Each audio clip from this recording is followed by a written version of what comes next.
Diddy and Jay-Z are monsters. I mean, when I tell you the courtroom was shook, I mean jaws on the floor, breath hitched in throats, shook. Jay-Z and Diddy, two of the most powerful names in hip-hop, found themselves at the epicenter of a legal firestorm that not even their money or influence could silence this time. You've heard their names tied to rumors and lawsuits before, but baby, this time, it's not just whispers, it's not just gossip, it's explosive leaked footage and a judge who did not come to play. Let's set the scene. It's May 18th, 2025, New York City. The courtroom packed, cameras banned, but imaginations running wild. Diddy, real name Sean Combs, is in the hot seat, facing a jaw-dropping cocktail of criminal charges: sex trafficking, racketeering, conspiracy, and transporting individuals for prostitution. If convicted, we're talking life in prison. And as if that wasn't enough, the court just got served with footage so graphic, so intimate, that even seasoned attorneys were left speechless.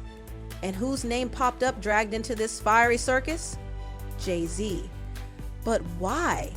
What's in the tape that made the judge slam the gavel with fire in his eyes? Let's rewind. The trial began in early May. Jury selection, whispers in the hallway, a media circus outside, but inside, pure chaos. At the heart of it all is Cassandra Cassie Ventura, Diddy's ex and an R&B singer. Her testimony, absolutely harrowing. Not for the faint of heart, folks. This isn't some scripted drama on Netflix. This is real, raw, and deeply disturbing. So yesterday in court was Cassie's first day of cross-examination. So that's where Puff's team gets to ask her questions about her testimony and just different things that they want the jury to be to hear. Right.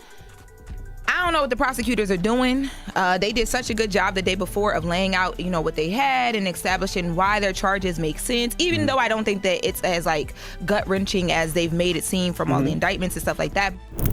Cassie stepped onto the stand on May 16th. What she shared about her 11-year relationship with Diddy was the stuff of nightmares. Court documents and ABC News reports confirm she read aloud messages from Diddy revealing a relationship marked by manipulation, fear, and absolute control. But hold on to your seat, the real gut punch came when prosecutors dropped a surveillance bombshell. A hotel video from 2016. It wasn't grainy, it wasn't debatable. It was clear as daylight Diddy physically assaulting Cassie in a Los Angeles hallway. We're talking kicking, dragging, beating. And the judge? He didn't flinch. He ruled it admissible. Legal analysts are calling it the smoking gun. And let's be honest, when the courtroom gasped in unison, it was bad. No more he said, she said. This is the camera doesn't lie, sir. Someone in that courtroom gave a chilling breakdown. According to them, yeah, the footage might not shock someone desensitized by days of testimony, but for the average person, it's wild. And let's not forget, Cassie didn't just appear out of nowhere. She filed a civil suit back in November 2023, accusing Diddy of rape and abuse. Oh, honey, that lawsuit was settled the same day it was filed. No admission of guilt, of course, but everyone was asking, why pay if you're innocent? Well, now we know. The criminal case brought everything right back up. Then came Daniel Phillip, a male review manager who shook the courtroom to its core with his testimony. On the stand, Daniel revealed he was paid anywhere between $700, 0 cents, to $6,000, 0 cents per encounter to be intimate with Cassie, but not just casually, under Diddy's direct orders. And then they go into having a conversation about the fact that at one point in time, Puff was calling drug dealers and telling them to stop serving Cassie because she was so bad off. She was worse off on drugs than he was. And Cassie admitted that was happening. He said Diddy would sometimes watch, and worse, he took a photo of Daniel's ID. His interpretation: I know where you live, so stay quiet. Baby, that's not just creepy, that's criminal intimidation. These weren't freaky hookups, they were orchestrated performances in a luxury prison. And guess what else? Phillip said he witnessed Diddy drag Cassie by her hair, and he described the room like a horror movie set. Control, fear, trauma. Now here's the gag. The defense tried to flip the narrative by painting Cassie as a party girl with substance issues. interviews. So look, they never, and this is why I'm saying the prosecution left their star witness out there looking crazy, because Diddy's team has never ran from any of that. They have talked about his drug use. Yesterday, it did come up in court that he overdosed at this around the time that Whitney Houston passed away. Basically, they were saying, don't believe her, she's messy. But child, even if Cassie had a few issues, who doesn't in this industry? That doesn't make the abuse okay. That's like blaming a drowning person for getting wet. And while we're on substances, let's talk about the next shocker. Turns out, Diddy himself had a secret overdose back in February 2012, the same time the world was mourning Whitney Houston. And yet, crickets, no headlines, no rehab confessionals. Why? His PR machine was built like Fort Knox. Celebs go to treatment for burnout and get papped at every step. But Diddy's OD, buried like it never happened. So, according to the defense team and the interview that Cassie did with the prosecutors before she got on the stand, like in the beginning of the investigations, that story was completely not true that she said on the stand the day before that. Now, let's talk tea. Why is Will Smith's name popping up in jury selection? Why are Michael B. Jordan and over 100 celebs mentioned? Chili, buckle up, this rabbit hole is deep. So why Will Smith? Why Michael B. Jordan? Why over 100 celebrity names during jury selection on May 5th, 2025? According to People magazine, the judge wanted to make sure jurors weren't too starstruck or personally connected to these high-profile names. But here's what has the gossip blogs going wild. Michael B. Jordan reportedly dated Cassie after her relationship with Diddy ended, and rumor has it Diddy threatened him over it. As for Will Smith, that connection is murky, but the fact that his name was mentioned at all during jury selection sent shockwaves through Hollywood. There's a lot of people out there that feel intimidated by it, and it ain't nothing but break it down racial barriers, break it down generation barriers. People from all walks of life. Ron Perlman talking to Jay-Z, Jay-Z talking to, you know what I'm saying? It just goes on and on. Are there deeper ties? Is he involved behind the scenes? Or is his name just getting dragged because of past associations with Diddy? Either way, everyone's on edge. Now let's circle back to the center of the storm, those parties, or should we say the now infamous freak-offs. The prosecution painted these parties as marathons of substance abuse, manipulation, and coercion. These weren't just wild celeb after parties. These were carefully orchestrated arenas of control. And the worst part? Multiple accusers say Diddy used drugs and power to break them down and trap them. That's not just partying, that's exploitation. And the celebrities who attended, they're suddenly scrambling. Some are denying, some are ghosting social media, and others are staying eerily silent, hoping nobody drags them in too. Inside the courtroom, Diddy's defense isn't denying that stuff went down. They're not saying the freak-offs didn't happen. Oh no, their whole strategy? Arguing it was consensual. Okay, so they put the liquid cocaine in the balls and they move it. I seen the liquid cocaine, I've drank it myself, having sex with Diddy and Cassie. Okay, it's not good. He drinks it all the time.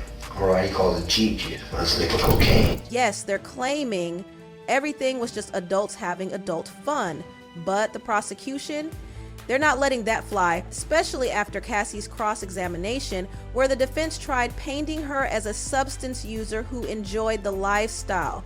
Girl, please. This strategy is giving victim blaming 101. And in this era, that's a legal strategy with a dangerous edge.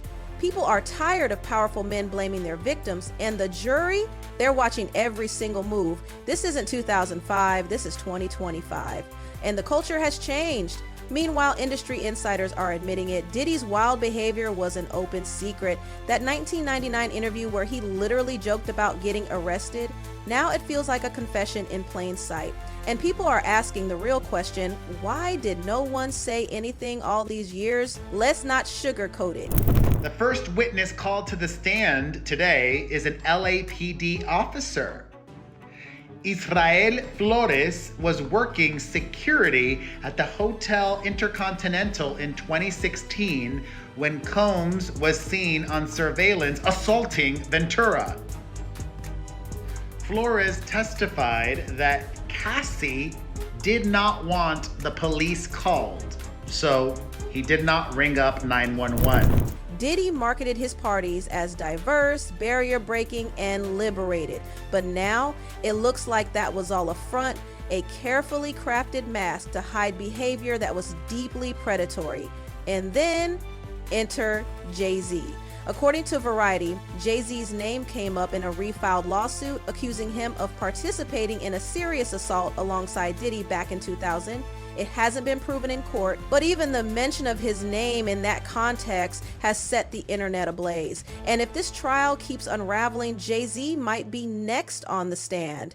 As the trial pushes forward, the prosecution plans to bring up even more victims, currently known only as Victim 1, Victim 2, and Victim 3. Could any of them be tied to other celebrities? Is this just the beginning of a massive Hollywood unmasking? At that same encounter, he was a witness to Diddy violently attacking Cassie. He said Cassie was sitting at her computer when Diddy called her from the bedroom. When she replied to hold on a second, he says that Diddy came out of the room, walked over to Cassie, grabbed her by her hair, and started dragging her by her hair into the bedroom. And now let's revisit Cassie's chilling testimony. Because what she described in those freak-offs, it wasn't just disturbing, it was dehumanizing. She said she was subjected to acts involving bodily fluids against her will. She said one male worker did something so degrading she started choking. It made her feel disgusted, overwhelmed, and utterly powerless. And Diddy, sometimes, he did it himself. She begged him to stop. She said, "I just want to be with you." Y'all, that's not just abuse, that's psychological warfare, that's weaponizing love to trap someone in a nightmare. And guess what? It didn't stop at one freak off. These things lasted 36 to 72 hours, sometimes up to 4 days straight. What kind of human being puts another person through that?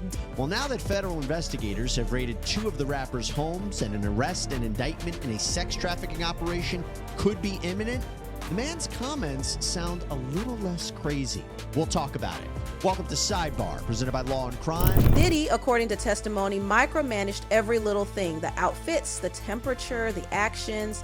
He played director in his own disturbing production.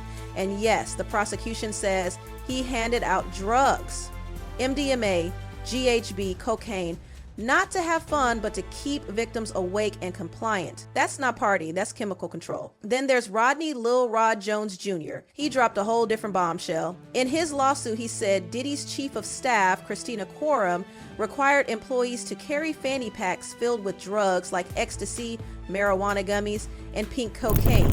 I had sex with Cassie and Sean. Basically, he would masturbate and tell me what to do with Cassie. I had like 15 encounters, and I heard a lot. Hidden in plain sight. It's hidden. That's not a workplace, that's a cartel in designer suits. And remember Jonathan Oddie, that man who made headlines in 2018 for going off the rails at Trump's Florida hotel? Well, back then, people called him crazy. But now, his claims are sounding disturbingly accurate. Oddie told police he was a sex slave for Diddy and Cassie, and his stories lined up exactly with what Daniel Phillip and Cassie later testified in court.